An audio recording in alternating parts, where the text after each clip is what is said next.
Hello students. तो चलिए start करते हैं आज का वीडियो।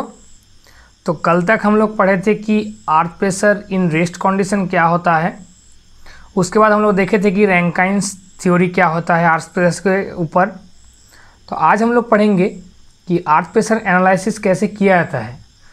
तो अर्थ प्रेशर एनालिसिस करने से पहले जो भी सिविल इंजीनियरिंग एकेडमी चैनल है इसको सब्सक्राइब, लाइक और शेयर कीजिए, क्योंकि यहाँ पर सिविल इंजीनियरिंग रिलेटेड बहुत सारा वीडियो आता रहता है। तो चलिए स्टार्ट करते हैं आज का वीडियो। तो आज का हम लोग देखेंगे कि अर्थ प्रेशर एनालिसिस। तो अर्थ प्रेशर जो हम लोग पढ़े थे, अर्थ प्रेशर क्या होता है, बेसिकली जो हम लोग का सरफेस है, सरफेस के ऊपर या ग्राउंड के ऊपर जो हम लोग का लैटरल फोर्स होता है या लैटरल स्ट्रेस होता है डिस्ट्रीब्यूशन, उसको ही हम लोग काउंट किए थे। वहाँ पर ही कुछ कंडीशन के बाद अर्थ प्रेशर हो रहा था। तो अर्थ प्रेशर के हम लोग कंडीशन को मद्देनज़र रखते हुए तो तीन पार्ट में हम लोग उसको डिवाइड किए। एक होता है हम लोग का एक्टिव अर्थ प्रेशर, एक होता है पैसिव अर्थ प्रेशर, एक होता है हम लोग का earth pressure in rest condition. तो जो भी हम लोग ये पढ़े थे तो उसको कैसे इम्प्लीमेंटेशन करते हैं हम लोग ग्राउंड के अंदर, तो हम लोग उसको जानेंगे आज। तो आज हम लोग दो पार्ट डिस्कस करेंगे कि ड्राई सॉइल के लिए अर्थ प्रेशर एनालिसिस क्या होता है, और जब कोई वाटर टेबल प्रेजेंट रहता है सॉइल के अंदर तो उस टाइम में अर्थ प्रेशर कैसे एक्ट करता है। तो चलिए वीडियो को स्टार्ट करते हैं। तो जो ड्राई सॉइल है, ड्राई सॉइल के मतलब क्या है, जो भी मेरा ड्राई सॉइल है तो वहाँ पर कोहेशन का वैल्यू कितना है, कोहेशन होगा 0। मतलब कि ड्राई सॉइल का एग्जाम्पल क्या है, जो सैंड, तो सैंडी सॉइल जो होगा वो मेरा ड्राई सॉइल का एग्जाम्पल है।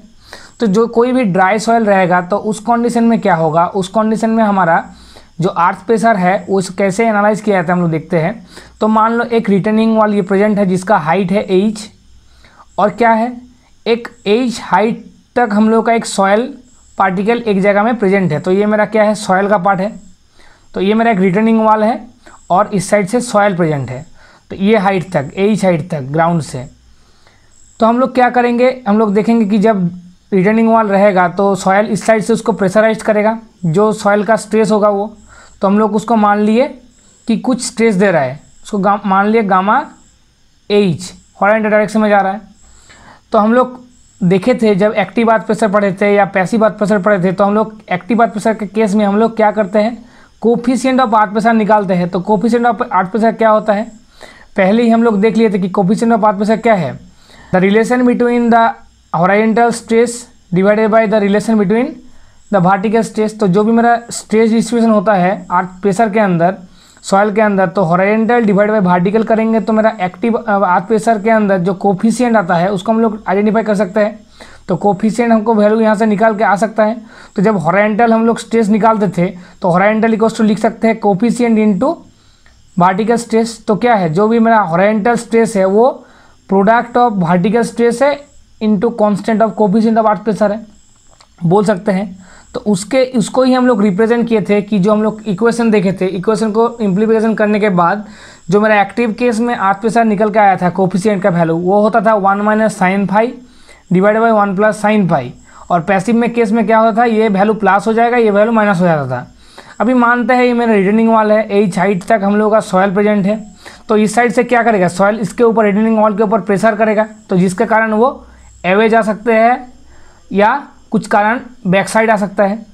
तो हम लोग क्या देखेंगे, तो जब उसके अंदर प्रेशर पड़ेगा तो वहाँ पर क्या होगा, एक वर्टिकल स्ट्रेस जनरेट होगा, एक हॉरिजॉन्टल स्ट्रेस जनरेट होगा। तो जो इनिशियल पॉइंट है, जो भी मेरा स्टार्टिंग पॉइंट है ग्राउंड के ऊपर, तो ग्राउंड के ऊपर मान लो ये जो लेवल पॉइंट है, यहाँ पर मेरा स्ट्रेस का वैल्यू कितना होगा, 0 होगा, क्योंकि वहाँ पर सॉयल का अमाउंट भी बहुत कम है। तो जब सॉयल का अमाउंट बढ़ता हुआ जाएगा तो नीचे स्ट्रेस भी बढ़ता हुआ जाएगा। तो जब वर्टिकल स्ट्रेस हम लोग ऊपर से काउंट कराएंगे तो इनिशियली हम लोग का स्ट्रेस होगा कितना, 0। फिर जितना डेप्थ बढ़ेगा तो उसके अंदर हमारा क्या होगा, स्ट्रेस का भी वैल्यू बढ़ता हुआ जाएगा। ये कौन सा स्ट्रेस है, ये सॉयल का जो खुद का वेट है, जो सॉयल यहाँ पर प्रेजेंट है उसके कारण जो सॉयल का जो वेट है वो खुद का वेट क्या करेगा, नीचे पड़ता हुआ जाएगा, जिसके कारण सॉयल के अंदर एक स्ट्रेस डिस्ट्रीब्यूशन होगा जो वर्टिकल स्ट्रेस कहलाएगा। तो वर्टिकल स्ट्रेस जब भी जितना डेप्थ बढ़ेगा उसके अंदर से वो बढ़ता हुआ जाएगा, किसके रेस्पेक्ट में, the unit weight of the soil, जिसको हम लोग ड्राई यूनिट वेट बोले हैं, क्योंकि जो सॉयल है वो ये ड्राई कंडीशन में है। तो जो भी यूनिट वेट होगा वो ड्राई सॉयल के लिए कहलाएगा। तो dry unit weight into height करेंगे तो हम लोग का क्या होगा, इनिशियली से हम लोग जब हाइट को बढ़ाएंगे तो उसके अंदर अंदर मेरा जो इफेक्टिव स्ट्रेस ऑफ सॉइल है वो भी बढ़ता हुआ जाएगा। तो मेरा ये क्या है, गामा डी इंटू एच क्या है, effective stress of soil particles या सॉयल स्टेटा। वो कैसे डिपेंड करेगा, वो डेप्थ के ऊपर डिपेंड करेगा। इनिशियली मेरा डेप्थ होगा 0, जब इन डेप्थ मेरा मतलब कम है तो स्टार्टिंग पॉइंट है तो वहाँ पर मेरा वर्टिकल स्ट्रेस 0 होगा। जितना डेप्थ बढ़ेगा उसके साथ साथ मेरा एज भी बढ़ता हुआ जाएगा और वही मेरा cell point of the soil हो जाएगा। ठीक है, जिसको हम लोग इफेक्टिव स्ट्रेस पढ़े थे। तो इफेक्टिव स्ट्रेस करने के बाद अब वर्टिकल स्ट्रेस हम लोग पढ़ लिए हैं, तो वर्टिकल स्ट्रेस के बाद हम लोग हॉरिजॉन्टल स्ट्रेस को रिप्रेजेंट करेंगे। तो हॉरिजॉन्टल स्ट्रेस का फॉर्मूला क्या है, horizontal stress is a product of vertical stress into coefficient of earth pressure. तो इसको हम लोग जब रिप्रेजेंट करेंगे तो इनिशियली मेरा जब वर्टिकल स्ट्रेस 0 था तो हॉरिजॉन्टल स्ट्रेस भी 0 होगा, क्योंकि ये डायरेक्टली प्रोपोर्शनल है। तो इसको भी हम लोग बोल सकते हैं कि जब हॉरिजॉन्टल स्ट्रेस का हम लोग जब डेप्थ बढ़ेगा तो उसके रिस्पेक्ट में मेरा क्या होगा, हॉरिजॉन्टल स्ट्रेस ही बढ़ता हुआ जाएगा। तो उसके कारण हम लोग बोल सकते हैं कि इनिशियली ये भी 0 है, ये भी 0 है। जब डेप्थ बढ़ेगा तो ये भी बढ़ेगा, ये भी बढ़ेगा। और ये क्या है, प्रोडक्ट ऑफ हम लोगों का वर्टिकल स्ट्रेस है। हॉरिजॉन्टल स्ट्रेस क्या है, horizontal stress the product of vertical stress into coefficient of active और पैसिव अर्थ प्रेशर, जो भी बोल सकते हैं। तो जो भी हॉरिजॉन्टल स्ट्रेस होगा वो क्या होगा, जो भी मेरा सेल पॉइंट था सॉइल का उसके साथ हमको कोफिशिएंट ऐड करना पड़ेगा। तो वही देखो यहाँ पर क्या है, यहाँ पर जो हॉरिजॉन्टल स्ट्रेस है उसको कोफिशिएंट ऑफ अर्थ प्रेशर को ऐड करने के बाद जो प्रोडक्ट है वर्टिकल स्ट्रेस का उसको ऐड किया गया है। तो वर्टिकल स्ट्रेस का जो भी प्रोडक्ट है उसके साथ हम लोग क्या करेंगे, कोफिशिएंट को ऐड कर देंगे। तो क्या होगा, हॉरिजॉन्टल स्ट्रेस का वैल्यू निकल के आएगा। और ये क्या होता है, कोई भी ऊपर से कोई भी लोड नहीं पड़ रहा है, सिर्फ जो सॉइल का सेल पॉइंट है उसके लिए ये सॉइल के अंदर स्ट्रेस डिस्ट्रीब्यूशन हो रहा है। तो इसीलिए ये क्या होता है, लीनियर होता है। तो देखो इसीलिए क्या है, वर्टिकल स्ट्रेस भी मेरा लीनियर है और हॉरिजॉन्टल स्ट्रेस भी मेरा लीनियर है। और जो डायरेक्शन है वो इस साइड में होगा, रिटर्निंग वॉल का साइड में होता है। ठीक है, तो इसके बाद देखो, इसके बाद हम लोग क्या है, earth pressure varies linearly from 0 to coefficient of earth pressure into gamma D into H. Gamma D into H क्या है, cell point of the soil है, जिसको हम लोग क्या किया, क्या माने 0, पहले 0 था, सेल पॉइंट सॉइल का 0 था इनिशियली। उसके बाद जितना डेप्थ बढ़ा उसके साथ साथ सेल पॉइंट भी बढ़ता हुआ गया। जो भी सॉइल के अंदर एक सेल पॉइंट तो रहेगा ही। मान लो सेल पॉइंट हम लोग 10 है, एज्यूम करते हैं 10 किलो न्यूटन है। उसके बाद पहले क्या है, पहले हम लोग मान लिए 1 मीटर डिस्टेंस गए, उसके बाद 2 मीटर गए। तो जितना डेप्थ बढ़ेंगे उसके साथ साथ मेरा सेल पॉइंट भी बढ़ता हुआ जाएगा। तो उसीलिए क्या है, जो भी मेरा अर्थ प्रेशर का वैल्यू है वो क्या होता है, वो 0 से स्टार्टिंग होता है। और जो हम लोग का वर्टिकल हॉरिजॉन्टल स्ट्रेस है के इंटू गामा इंटू एच, जो मेरा सेल पॉइंट है into coefficient of earth pressure, ये दोनों के बीच में लाई करता है। तो इसीलिए बोला गया है कि अर्थ प्रेशर का वैल्यू लीनियर होता है और वेरी करता है 0 to coefficient of earth pressure into cell point of the soil. समझ में आया। इसके बाद देखो नेक्स्ट हम लोग देखेंगे कि नेक्स्ट क्या देखेंगे, नेक्स्ट देखेंगे कि जो अर्थ प्रेशर फोर्स है कोई जगह के अंदर, तो वो कैसे काम करता है। तो अर्थ प्रेशर फोर्स हम लोग क्या जानेंगे, फोर्स इक्वल टू क्या होता है, लोड इंटू हम लोग का जो एरिया होता है। तो फोर्स हम लोग क्या देखें, जो मेरा अर्थ प्रेशर है, अर्थ प्रेशर वेरी कर रहा है 0 टू हम लोग का coefficient of earth pressure into cell point के ऊपर। तो हम लोग बोल सकते हैं कोई भी अर्थ प्रेशर का फोर्स हम लोग कैसे काउंट करेंगे, उसका हाफ लेंगे। उसका हाफ क्यों लेंगे, क्योंकि जो लोड है वो वेरी कर रहा है 0 टू इतना तक, तो इसको हाफ करेंगे मतलब इसका एवरेज हो जाएगा। तो जो भी अर्थ प्रेशर का वैल्यू होगा वो मेरा एवरेज लेना पड़ेगा उस जगह का। तो एवरेज करेंगे तो जो वैल्यू निकल के आएगा उसको 2 से डिवाइड करेंगे, इंटू हाइट ले लेंगे, हाइट इंटू लेंथ कर लेंगे। तो उसको करने के बाद हमको क्या मिल जाएगा, ये हमारा अर्थ प्रेशर इन फोर्स मिल जाएगा। कोई जगह के अंदर कितना अर्थ प्रेशर इन फोर्स के अंदर पड़ रहा है, कितना फोर्स के अंदर अर्थ प्रेशर आ रहा है, वो हम लोग काउंट कर सकते हैं। तो वो क्या हुआ, हाफ इंटू के गामा इंटू एच स्क्वायर। ठीक है, तो यही मेरा क्या है, अर्थ प्रेशर इन फोर्स हो गया। इसके बाद हम लोग क्या देखेंगे, ये मान लो वही जगह है जो जगह के अंदर हम लोग आइडेंटिफाई कर रहे हैं, ड्राई सॉइल के अंदर कोई एज हाइट तक हम लोग डिफाइन किए। तो जो मेरा अर्थ प्रेशर इन फोर्स है वो हर एक टाइम सीजी के ऊपर एक्ट करता है, मतलब कि सेंटर पॉइंट के ऊपर एक्ट करता है। तो सेंटर पॉइंट के ऊपर जब अर्थ प्रेशर इन फोर्स इस साइड में पड़ेगा सेंटर के ऊपर, तो उसका वैल्यू कितना है, हाफ इंटू के इंटू गामा इंटू एच है। तो एच स्क्वायर है। तो इसके बाद क्या है, सीजी और centre pressure of the diagram, तो सी जी के ऊपर जब ये लोड पड़ेगा तो अब बेस से कितना ऊपर पड़ेगा हमको काउंट करना पड़ेगा। तो ये एक ट्राइंगल शेप है, तो हम लोग जानते हैं ट्राइंगल का सी जी कहाँ पर रहता है, बेस से h/2 डिस्टेंस में रहता है और ऊपर से 2h/3 डिस्टेंस में रहता है। तो हम लोग क्या बोल सकते हैं, the line of actions are acting on h/3 of the base. तो लाइन ऑफ एक्शन कहाँ पर प्रेजेंट रहेगा, ये कंडीशन के ऊपर h/3 डिस्टेंस के ऊपर वो earth pressure in force act करेगा। तो ड्राई सॉइल के अंदर समझ में आया। इसके बाद हम लोग डिस्कस करेंगे कि सरचार्ज प्रेशर क्या होता है। तो अभी हम लोग देख रहे थे कि ऐसा एक सॉइल का कंडीशन है जहाँ पर कुछ सॉइल के ऊपर ही जो लोड है उसको ही काउंट करके जा रहा है, मतलब कि सेल पॉइंट ऑफ सॉइल के लिए कोई कितना अर्थ प्रेशर पड़ रहा है हम लोग देख रहे थे, वही डिस्कस किए। अभी हम लोग देखेंगे कि सरचार्ज के कारण मतलब क्या, सरचार्ज मतलब सॉइल के ऊपर जब एक्सटर्नल लोड अफेक्ट करता है कुछ यूनिट एरिया के ऊपर। मान लिए कि ये जो लेंथ है, ये लेंथ हम लोग मान लिए एक एल लेंथ है, तो एल डिस्टेंस तक कुछ सॉइल पार्टिकल्स सॉइल प्रेजेंट है और एच हाइट तक प्रेजेंट है और रिटर्निंग वॉल यहाँ पर प्रोवाइड किया गया है। और जितना लेंथ के ऊपर सॉइल प्रोवाइड है वहाँ पर क्या है, एक्सटर्नली लोड पड़ रहा है, जिसको हम लोग बोलेंगे सरचार्ज। मतलब कि जो सॉइल के ऊपर जो एक्सटर्नल हम लोग लोड लगाएंगे उसी चीज़ को बोला जाता है सरचार्ज प्रेशर। तो सरचार्ज प्रेशर के कारण हम लोगों का जो स्ट्रेस डिस्ट्रीब्यूशन होता है अर्थ प्रेशर के ऊपर, तो वो होता है इस टाइप का। पहले ये एक ऐसा करके एक बॉक्स, लीनियर बॉक्स आता है इसके अंदर, ठीक है। मतलब जितना लोड पड़ेगा उसको प्रॉपरली डिस्ट्रीब्यूट किया जाएगा पूरा एरिया के अंदर। उसके बाद जो cell point of the soil है उसके कारण मेरा सॉइल के अंदर जितना भी स्ट्रेस डिस्ट्रीब्यूशन होगा उसको काउंट किया जाएगा। तो हम लोग मान लिए यहाँ पर क्यू अमाउंट का लोड पड़ रहा है, तो जब हम लोग इसको डिफाइन करेंगे तो जो मेरा सरचार्ज के कारण होगा, सरचार्ज के कारण थ्रू आउट द सॉइल के अंदर सेम अमाउंट का लोड डिस्ट्रीब्यूशन होगा। तो उसी कारण हम लोग इसको बोल सकते हैं जो लोड डिस्ट्रीब्यूशन होगा इस डिस्टेंस के अंदर, तो टोटल मेरा अर्थ प्रेशर फोर्स कितना हो जाएगा, क्यू ही हो जाएगा। जो क्यू पड़ेगा, जितना इंटेंसिटी लोड पड़ेगा वही हो जाएगा। इसको हम लोग रिप्रेजेंट कर सकते हैं गामा इंटू एच में भी रिप्रेजेंट कर सकते हैं कि unit weight of soil into H करके हाइट ऑफ करके, तो मेरा इंटेंसिटी ऑफ लोड यहाँ से निकल सकता है। और ये जो हम लोग का जो रेक्टेंगल टाइप का शेप दिख रहा है, तो रेक्टेंगल शेप के सीजी के अंदर जब ये फोर्स पड़ेगा तो ये कितना डिस्टेंस में रहेगा, h/2 डिस्टेंस में रहेगा। और ट्राइंगल के शेप में हमको क्या मिलेगा, यहाँ पर जो भी अर्थ प्रेशर रहेगा यहाँ पर इनिशियली 0 रहेगा, उसके बाद हाइट के साथ साथ ये लिनियरली बढ़ता हुआ जाएगा। तो ये इसका वैल्यू हम क्या बोल सकते हैं, k into gamma into H हो जाएगा, जो मेरा सेल पॉइंट ऑफ सॉइल के लिए लग रहा है।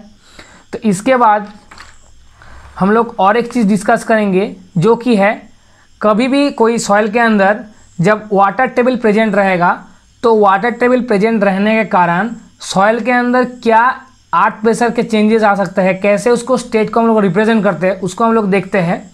तो मान लो एक रिटर्निंग वाले प्रेजेंट है एच हाइट तक, और क्या है सॉइल 2 लेयर में डिवाइड किया गया है। एक क्या है, कुछ ग्राउंड के एक h1 डिस्टेंस तक क्या है, ड्राई सॉइल है, मतलब वहाँ पर पानी नहीं है। अब देखा गया क्या है, h1 डिस्टेंस के बाद एक ऐसा डिस्टेंस आया कि जहाँ पर h2 डिस्टेंस मान लिए, तो वहाँ पर क्या है, सॉइल के अंदर पानी प्रेजेंट है, जिसको हम लोग बोलते हैं वाटर टेबल प्रेजेंट है। तो ये मेरा वाटर टेबल का सिंबल है, ये मेरा वाटर टेबल सिंबल प्रेजेंट है कहाँ पर, एट h2 डिस्टेंस। तो ये जो सॉइल है ये यूनिट वेट क्या हो गया, सबमर्ज हो गया, और ये क्या है, ड्राई यूनिट वेट है।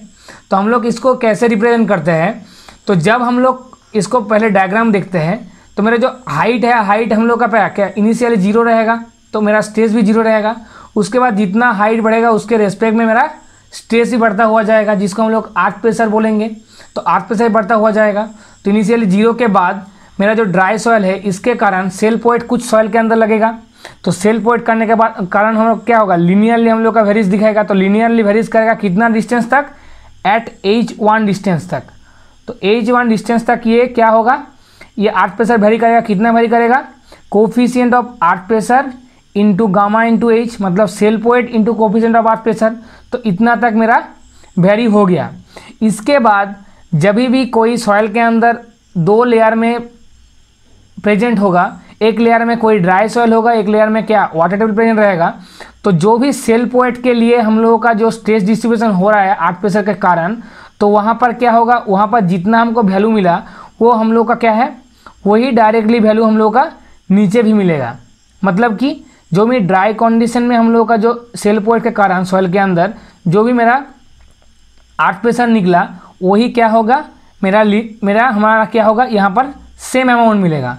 तो जितना डिस्टेंस के अंदर हमको ये वैल्यू लीनियरली मिला वही सेम डिस्टेंस के अंदर नीचे जो लेंथ दिया गया है, नीचे जो हाइट दिया गया है वहाँ पर सेम अमाउंट का डिस्ट्रीब्यूशन होगा। तो उसीलिए हम लोग क्या बोले, यहाँ पर जो हुआ वही सिमिलरली यहाँ पर भी हो जाएगा। ठीक है, तो यहाँ पर जितना स्ट्रेस पड़ेगा यहाँ पर भी सेकेंड लेयर में भी उतना ही पड़ेगा। तो उसीलिए हम लोग K गामा इंटू H1 कर दिए।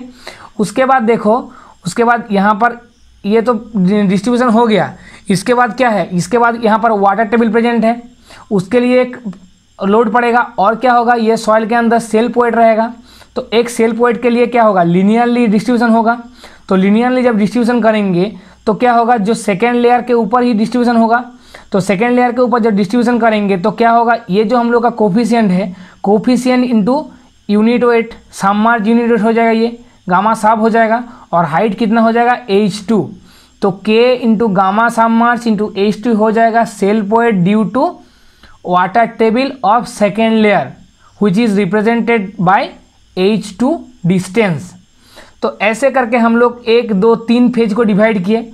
और एक क्या हो जाएगा, और एक हो जाएगा जो भी मेरा वाटर टेबल प्रेजेंट है इसके कारण। तो इसके कारण क्या होगा, सॉइल के अंदर स्ट्रेस डिस्ट्रीब्यूशन होगा, अर्थ प्रेशर के चेंजेस आएगा। कैसे चेंजेस आएगा, जो H1 डिस्टेंस है यहाँ पर कोई भी वाटर टेबल प्रेजेंट नहीं है, तो मेरा जो वाटर के कारण जो अर्थ प्रेशर होगा वो होगा 0। तो मेरा देखो ये 0 लीनियर, मतलब कोई पॉइंट में नहीं है, 0 के है। अभी क्या हुआ, सेकेंड लेयर के अंदर यहाँ पर है क्या हुआ, वाटर टेबल प्रेजेंट कर गया है जो H2 डिस्टेंस में है। तो H2 डिस्टेंस में पहले इनिशियली 0 होगा, उसके बाद जितना हाइट बढ़ेगा वो भी लीनियरली बढ़ता हुआ जाएगा वाटर प्रेशर। तो एट H2 डिस्टेंस में जो वाटर प्रेशर मिलेगा वो unit weight of water into height के रेस्पेक्ट में मिलेगा। और ये क्या है, एक ट्राइंगल है। तो यहाँ पर भी क्या होगा, जब टोटल वाटर प्रेशर निकालेंगे तो वो इसको भी हम लोग, ये क्या होगा, सेंटर में पड़ेगा। तो सेंटर में पड़ेगा मतलब क्या होगा, हाफ से हम लोग रिप्रेजेंट करेंगे। तो half into gamma W into H square करेंगे। इसको हम लोग बाद में देखते हैं कैसे रिप्रेजेंट किया जाता है। तो अभी देखो ये डायग्राम समझ में आया। इसके बाद हम लोग क्या करेंगे, जो अर्थ प्रेशर फोर्स है, अर्थ प्रेशर फोर्स को हम लोग एरिया को काउंट करेंगे। तो यहाँ पर कितना नंबर ऑफ एरिया है, 1 2 और 3 नंबर ऑफ एरिया है। तो मान लो पहले हमारा एरिया मान ली 1 नंबर एरिया है, ये 2 नंबर एरिया है और ये 3rd नंबर एरिया है। तो फर्स्ट नंबर एरिया मेरा क्या है, ट्राइंगल है। तो ट्राइंगल होने के कारण जो एरिया होता है ट्राइंगल का वो होता है हाफ इंटू बेस इंटू जो हम लोग का लेंथ हाइट होता है। तो हाफ करेंगे, बेस कितना है K into gamma into H1। तो K into gamma into H1 किए। उसके बाद हाइट कितना है, H है, तो उसीलिए हम लोग H1 स्क्वायर कर दिए। तो फर्स्ट वाला का एरिया निकल के आ गया। सेकंड क्या है, सेकंड हम लोग का क्या है, एक हम लोग का ये बॉक्स शेप का है। तो बॉक्स शेप के अंदर हम लोग क्या जानते हैं, एरिया क्या होता है, एरिया हम लोग का बेस दिया हुआ है। तो बेस इंटू हाइट होता है रेक्टेंगल के कारण। तो एरिया क्या होगा, बेस क्या है, K into gamma into H1 है, पहले ही देख लिए थे। और उसके बाद जो हम लोग का हाइट है कितना, H2 में। तो एरिया हो गया K into gamma into H1 into H2। इसका भी एरिया निकल के आ गया। इसके बाद 3rd नंबर एरिया क्या है मेरा, ट्राइंगल है फिर से। तो ट्राइंगल का एरिया फिर से हम लोग half into base into height कर सकते हैं। तो बेस क्या है, K into gamma into H2 है।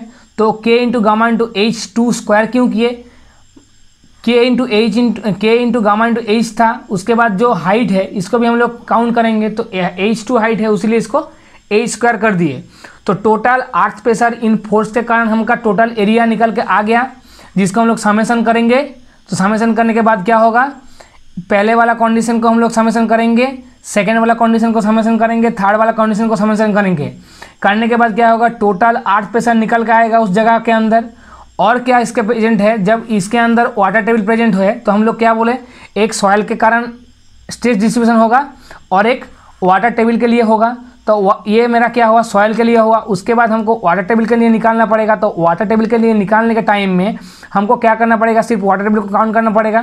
तो हम लोग क्या, H1 में कुछ ही वाटर टेबल नहीं था, उसके बाद H2 से वो स्टार्टिंग हुआ। तो 0 से हम लोग बढ़ते हुआ गया और ये क्या हुआ, वो cell point of the water table के लिए हुआ सॉइल के अंदर। तो टोटल वाटर प्रेशर कितना हो जाएगा, हाफ, क्योंकि यहाँ से हाफ डिस्टेंस के अंदर ही वो ट्राइंगल के ऊपर पड़ता है।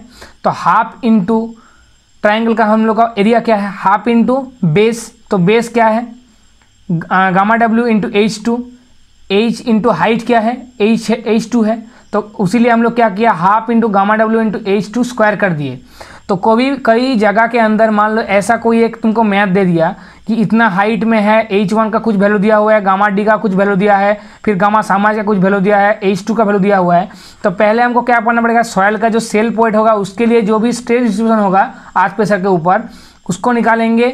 उसके बाद क्या करेंगे, वाटर प्रेशर को निकालेंगे। उसके बाद क्या करेंगे, टोटल अर्थ प्रेशर को काउंट कर लेंगे। तो टोटल अर्थ प्रेशर कैसे काउंट करेंगे, जो भी मेरा टोटल अर्थ प्रेशर था ड्यू टू सेल पॉइंट उसको लिखेंगे, तो हाफ इंटू के into gamma into H1 square है, जो मेरा पिछला बार भी था, यहाँ पर भी देखो सेम है, ड्यू टू सेल पॉइंट के लिए यहाँ पर देखो सेम है, यहाँ पर जो लिखा हुआ है यहाँ पर भी सेम है। तो ये मेरा क्या है, पहले वाला ये एरिया के लिए था, सेकंड ये एरिया के लिए था, इसके बाद ये एरिया था। तो तीन को ऐड करेंगे। उसके बाद क्या करेंगे, वाटर प्रेशर को ऐड करना पड़ेगा। तो वाटर प्रेशर क्या है, कितना है, half into gamma W into H2 square. तो देखो यहाँ पर half into gamma W into H2 square है। तो इसको ऐड करने के बाद टोटल हम लोग क्या कर सकते हैं, कोई जगह के अंदर जब वाटर टेबल प्रेजेंट रहेगा लेयर बाय लेयर, तो हम लोग टोटल अर्थ प्रेशर काउंट कर सकते हैं। तो ऐसे ही करके हम लोग ड्राई कंडीशन में और वाटर टेबल में हम लोग अर्थ प्रेशर को काउंट कर सकते हैं। तो आज का वीडियो इतना तक ही था। वीडियो कैसा लगा कमेंट सेक्शन में ज़रूर बोलिए, और वीडियो को पूरा देखिए और जुड़े रहिए सिविल इंजीनियरिंग एकेडमी चैनल के ऊपर, क्योंकि यहाँ पर सिविल इंजीनियरिंग कंटेंट बहुत सारा अपलोड किया जाता है और एग्ज़ाम प्रिपरेशन भी बहुत अच्छा से हो जाता है। तो चलिए नेक्स्ट वीडियो में मिलते हैं। Thank you.